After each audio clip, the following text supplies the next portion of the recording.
تو پیدا ہوتے ہی وہ بچی کے معاملات میں پریشان ہو جاتے ہیں کہ آگے اس کا مستقبل کیسے کریں گے۔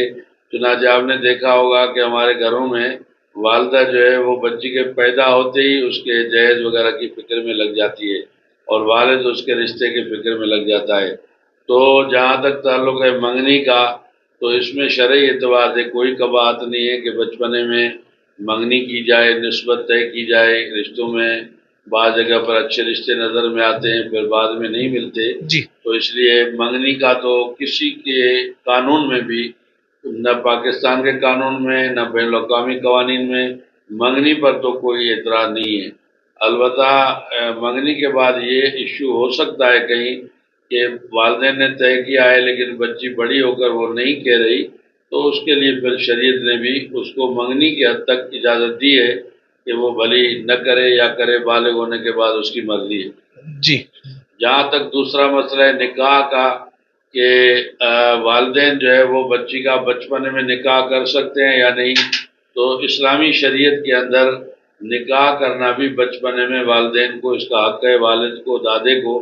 اور جو والد اور دادے کا نکاح کیا ہوتا ہے وہ شریعت کے روح سے پختہ نکاح ہوتا ہے، لہذا اس میں بچی کو بعد میں اختیار بھی نہیں ملتا، کیونکہ والد سے زیادہ شفقت کسی آدمی کے اندر نہیں ہو سکتی۔ اسی طرح دادے کے علاوہ ان کے دادے کے یعنی اندر بھی بہت زیادہ شفقت ہے، اس سے زیادہ کسی بھی نہیں ہو سکتی۔ البتہ باپ اور دادے کے علاوہ اگر کوئی اور اس بچی کا محرم رشتہ دار اس کا نکاح کراتا ہے تو بچی کے بالغ ہونے کے بعد شریعت اس کو اختیار دیتی ہے کہ اگر اس نکاح کو برقرار رکھے اس کی مرضی ہے، اور اس نکاح کو برقرار نہ رکھے تو اس کی مرضی ہے۔ تیسرا مسئلہ ہے رخصتی کا، تو رخصتی کے اندر ہر علاقے کے جو ہر حکومت کے ہر زمانے کے الگ الگ یعنی سمجھ لیں کہ اس کا معاملہ ہوتا ہے، کیونکہ بعض زمانوں میں بچیاں جو ہے وہ 10-12 سال تک بھی بالغ ہو گئی ہیں، بعض علاقوں میں بعض خوراکوں کی بنیاد پر، اور اسی طریقے سے بالغ مطلب حیض آ گیا تو بچی بالغ ہو گئی۔ بالغ شریعت میں وہ بالغ ہے، عقل بھی اس کا کامل ہو گیا، اور اس کی یعنی ایک زندگی کے جو مراحل ہیں اس کو ہم بچہ جو مرد ہے اس کے لیے ہم احتلام کہتے ہیں کہ احتلام ہو جاتا ہے، یعنی خواب میں اس کو غسل واجب ہو جائے تو اس سے وہ بچہ بالغ شمار ہوتا ہے۔ تو بچی بھی ایسے ہی اگر اس کو حیض آ جاتا ہے تو بالغ شمار ہوتی ہے۔ تو ہمارے خود پاکستان کے اندر اس وقت بچیوں کی عمریں جو ہیں وہ خوراکوں کی وجہ سے، خاص کر کے برائل مرغی کی وجہ سے، وہ ان کے اندر بہت جلدی نشو و نما پیدا ہوتی ہے، جس سے وہ اپنے بلوغت کی حد کو جلدی پہنچ جاتی ہیں۔ چنانچہ میں آپ کو بتاؤں کہ امریکہ کے اندر جو ہے وہ جو قانون ان کا بنایا ہوا ہے وہ 17 سال کا ہے کہ 17 سال میں بچی کہیں بھی اپنا رشتہ خود کر سکتی ہے، اس کی مرضی ہے۔ جی اور برطانیہ کے اندر 16 سال کا قانون ہے، اور ہمارے ملک کے پاکستان میں 18 سال کا قانون ہے۔ لیکن اسلامی نظریاتی کونسل جو ہمارے ہاں اسلامی شرعی مسائل کو دیکھتی ہے، اس میں علماء ہوتے ہیں اور باقاعدہ گورنمنٹ کا وہ حصہ ہوتی ہے، قانون کا حصہ ہوتی ہے۔ انہوں نے باقاعدہ اس پر نیا جو ابھی پیراگراف دیا ہے، انہوں نے یہی کہا حکومت کو کہ اس میں آپ بلوغت کے حد کی اس طرح ترغیب تو دے سکتے ہیں کہ آپ 18 سال میں کریں، لیکن آپ ضروری اور واجب اور یہ نہیں کر سکتے اس کا تعلق بلوغت سے۔ اور چونکہ دور سلف میں، صحابہ کے دور میں، اکابر کے دور میں، خود رسول اللہ صلی اللہ علیہ وسلم کے بعض رشتے جو ہے وہ بچیوں کے چھوٹی عمر میں بھی ہوئے، جیسے کہ بی بی عائشہ صدیقہ کے بارے میں بخاری میں ہے کہ وہ 9 سال کی تھی تو حضور اقدس نے ان کو رخصتی ان کی لی تھی 9 سال کی عمر میں۔ اس زمانے میں 9 سال کی بچیاں بالغ ہو جاتی تھی۔ اور دوسرا یہ کہ یہ رسول اللہ کا معجزہ بھی ہو سکتا ہے۔ بہرحال اتنا ضرور ہے کہ اگر بچی بہت ہی چھوٹی ہے اور وہ نہ سمجھی اور نہ فہمی کی حد میں آئے تو ظاہر بات ہے کہ اس کی رخصتی کرنا تو بہتر نہیں ہے، نہ شریعت اس کو بہتر قرار دیتی ہے، نہ اس سے یعنی خواہشات پوری کرنا بہتر قرار دے سکتی ہے۔ یقیناً یہ نامناسب اور خلاف شرع، خلاف عقل کام ہے۔ لیکن اگر بچی بالغ ہو جاتی ہے، عقل و شعور اس کا کامل ہو جاتا ہے، تو اس کے بعد اس کا رخصت کرنا وہ شریعت میں بھی منع نہیں ہے اور ہمارے قانون میں بھی منع نہیں ہونا چاہیے۔ جی بہت شکریہ مفتی صاحب۔ مفتی صاحب ہمارے ساتھ ایک کالر بھی موجود ہیں، ایک خاتون ہیں. جی السلام علیکم، جی سوال کیجیے گا. السلام علیکم. میرا سوال مفتی صاحب سے ہے کہ چیلے کے جو ایام ہوتے ہیں وہ کتنے دن کے ہوتے ہیں؟ ہمارے یہاں 40 دن ہی مقرر کر دیے گئے ہیں. کیا بلیڈنگ ختم ہونے کے بعد چیلا ختم ہو جاتا ہے یا 40 دن مکمل کرنے ضروری ہیں؟ جی ہاں. مفتی صاحب ہلکی تھوڑی شاید آواز ہے، آپ کو کلیئر آئی ہو کہ چھلا جو ہے کیا وہ 40 دن کا ہی ہے یا اس سے پہلے جو بلیڈنگ ہے ختم ہو جاتی ہے تو چھلا مکمل ہو جاتا ہے؟ پرانے بوڑھے لوگ جو ہیں وہ بٹھا کے رکھتے ہیں 40 دن پورا ہی کرتے ہیں، اس کے بارے میں بتائیے. شریعت میں ولادت کے بعد جو عورت کو خون آتا ہے اس خون کو ہم نفاس کہتے ہیں. شرعی زبان میں، قرآن اور حدیث کی زبان میں اس کو نفاس کہا جاتا ہے. اور نفاس کی رسول اللہ صلی اللہ علیہ وسلم نے مدت جو بیان کی ہے وہ یہ ہے کہ زیادہ سے زیادہ 40 ہے اور کم سے کم کی کوئی حد نہیں ہے. بچے کی ولادت ہو جائے یا بچی کی ولادت ہو جائے، ولادت ہونے کے فوراً بعد بھی عورت پاک ہو سکتی ہے. اگر خون نہیں آتا تو پاک میں شمار ہے، اور اگر 5 دن لگ جاتے ہیں تو 5 دن وقفہ کرے گی. 40 دن لازمی نہیں. 40 دن بہرحال لازمی نہیں ہے. اور یہ جو کہا گیا ہے یہ بالکل قرآن و حدیث کے اور فقہ کے اصولوں کے بالکل خلاف ہے. 40 دن یہ حد آخر ہے کہ اس سے کے بعد اگر خون پھر بھی جاری ہے تو پھر ہم یہ کہہ دیں گے کہ اس عورت کو غسل کر کے نماز پڑھنی چاہیے. شوہر اس کا اپنے ضروریات پوری کر سکتا ہے. اور اس کے علاوہ جو نفاس والی عورتوں کے احکام ہیں کہ مسجد میں نہیں جا سکتی، قرآن کی تلاوت نہیں کر سکتی، قرآن کو ہاتھ نہیں لگا سکتی، تو وہ احکام اس پر پھر لاگو نہیں ہوں گے. نہا دھلا کے اور پھر وہ اپنا سارے زندگی کے جو معاشرے کے کام ہیں شریعت کے مطابق کر سکتے. جی بہت شکریہ. دوسری کالر بھی ہمارے ساتھ موجود ہیں، ہم ان سے بھی جانتے ہیں کہ وہ اس بار وہ کیا سوال کرنا چاہتی ہیں. جی السلام علیکم. میرا سوال ہے مفتی صاحب سے. عدت کا شرعی مسئلہ کیا ہے؟ جوان اور بزرگ عورتوں کے الگ حکم ہے. اس کے علاوہ جن عورتوں کے شوہر ملک سے باہر ہوتے ہیں اور وہ وہاں فوت ہو جاتے ہیں، کیا ان عورتوں کی بھی عدت ویسے ہی ہوتی ہے جن کے شوہر ساتھ رہتے ہیں؟ جی سوال یہ تھا ان کا کہ عدت جو ہے بزرگ عورت اور جوان عورت کی کیا ایک ہی جیسی عدت ہے، یا جیسے کچھ ایسے لوگ ہوتے ہیں جو باہر ملک کمانے چلے جاتے ہیں، ایک سال ملک سے باہر کما رہے ہوتے ہیں 2 سال، اور وہ وہاں فوت ہو جاتے ہیں، اس عورت کی عدت کا کیا حکم ہے؟ شریعت کی روح سے عدت کی 2 قسمیں ہیں. ایک عدت ہوتی ہے طلاق کی اور ایک عدت ہوتی ہے شوہر کے فوت ہونے کی. یہ 2 عدتیں ہیں ہماری شرعی لحاظ سے. ان میں سے جو عدت ہے وفات کی کہ شوہر فوت ہو جاتا ہے تو اس کی عدت یہ ہے کہ اگر وہ عورت مینسز والی ہے اور اس کو مینسز آتے ہیں یعنی بالغ ہے اور بوڑھی اور بچی نہیں ہے تو ایسی عورت کی عدت ہے 4 مہینے 10 دن. اور یہ چاہے چھوٹی ہو، چاہے بڑی ہو، بوڑھی ہو یا حیض آ رہا جوان ہے، ہو. حیض ہو رہا ہے حیض تو کا اس سے کوئی تعلق نہیں ہے، یہ مجھ سے ہو گیا. تو بہرحال جو عورت یعنی بڑی ہے اور حمل والی نہیں ہے تو اس عورت کی عدت 4 مہینے 10 دن ہے. اور جس عورت کو حمل ہے تو اس کی عدت وضع حمل ہے. اب وضع حمل جو ہے وہ ہو سکتا ہے گھنٹے کے بعد ہو جائے، ہو سکتا ہے مہینے کے بعد ہو جائے، ہو سکتا ہے 9 مہینے کے بعد ہو جائے. تو وہ جب بھی وضع حمل ہوگا تو اس کی عدت مکمل ہو جائے گی، اس سے پہلے نہیں ہوگی. اس کے علاوہ جتنی بھی عورتیں ہیں چاہے وہ بزرگ عورت ہے، بچہ پیدا نہیں کر بزرگ سکتی، ہو، بچی ہو، بڑی ہو اور جوان ہو، سب کی یہ عدت ہے کہ 4 مہینے 10 دن اس کی عدت ہے. قرآن کریم میں ایک عدت سال کی بھی ذکر ہے مگر یہ پہلے زمانے پر معمول ہے. اس کے بعد اس کو تمام صحابہ اور حضور اکرم کے واضح فرمانوں کے مطابق اس کو منسوخ کیا گیا ہے. دوسری آیت نے منسوخ کیا جس میں یہ بتایا گیا ہے کہ عدت جو ہے وہ صرف یعنی 4 مہینے 10 دن کی ہے. سال کی عدت یہ شروع میں تھی جب تک کوئی واضح حکم نازل نہیں ہوا تھا، یا واضح حکم تھا لیکن وہ عارضی تھا.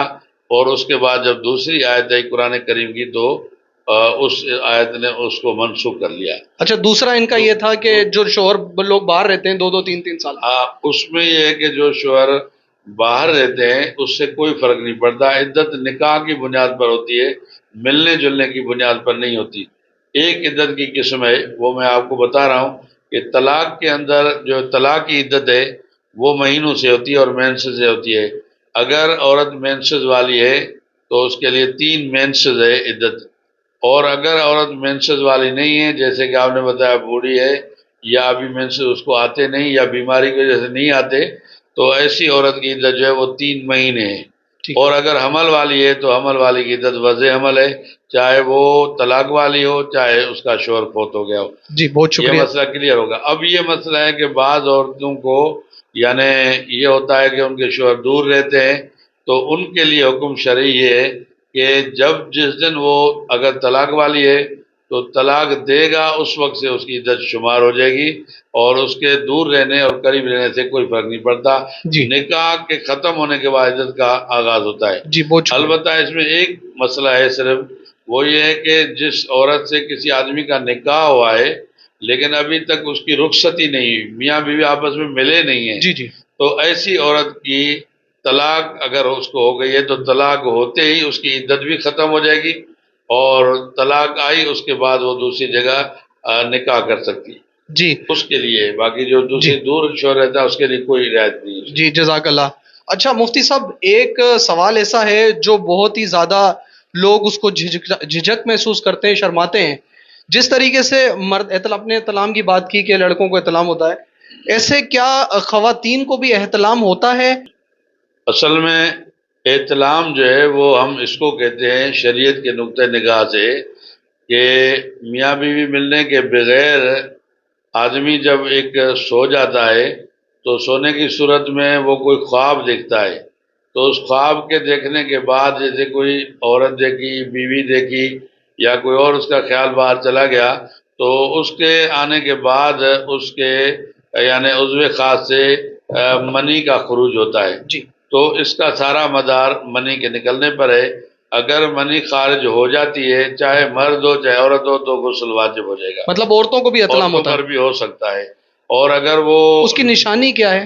اس کی نشانی خواب ہے اور بعد میں کپڑے کو دیکھنا ہے اور اپنی شرمگاہ کو دیکھنا ہے. اگر اس سے منی خارج ہوئی ہے، کوئی یعنی دھات خارج ہوئی ہے، تو پھر سمجھ لو کہ وہ اس کو غسل واجب ہوا ہے. پھر اس کی اپنی علامات ہوتی ہیں کہ منی جو ہے وہ کود کر نکلتی ہے، اس میں بدبو ہوتی ہے اور اس کے رنگ کے اقسام ہوتے ہیں، تو اس سے وہ پہچانی جاتی ہے. اور دوسرا مسئلہ اس میں ایک بات یہ ہے کہ بخاری شریف جلد نمبر 1 میں کتاب العلم ہے. کتاب العلم میں امام بخاری نے حضور اکرم صلی اللہ علیہ وسلم کی ایک روایت نقل کی ہے، جو روایت یہ ہے کہ ایک انصاری عورت جس کا نام بی بی ام سلیم تھا، بہت انس صحابی کی والدہ تھی، وہ حضور کے پاس آئی اور آ کر عرض کرنے لگی گھر میں کہ یا رسول اللہ، اگر کسی عورت کو عورت وہی خواب میں دیکھے جو مرد دیکھتا ہے تو اس پر بھی غسل واجب ہو جائے گا؟ تو آپ نے فرمایا کہ نام اذا رأت الماء، ہاں اس پر بھی غسل واجب ہو جائے گا اگر اس نے پانی دیکھا ہو. پانی سے مراد کنایہ ہے، جی وہ منی اس سے مراد ہے. جی تو جب اس نے پانی دیکھا تو اس پر غسل واجب ہو جائے گا. تو اسی مقام پر رسول اللہ صلی اللہ علیہ وسلم کی بیوی بی بی ام سلمہ، وہ ام سلیم تھی سائل، اور یہ بی بی ام سلمہ آپ کی ازواج مطہرات میں سے ام المومنین ہے، وہ بھی کھڑی تھی.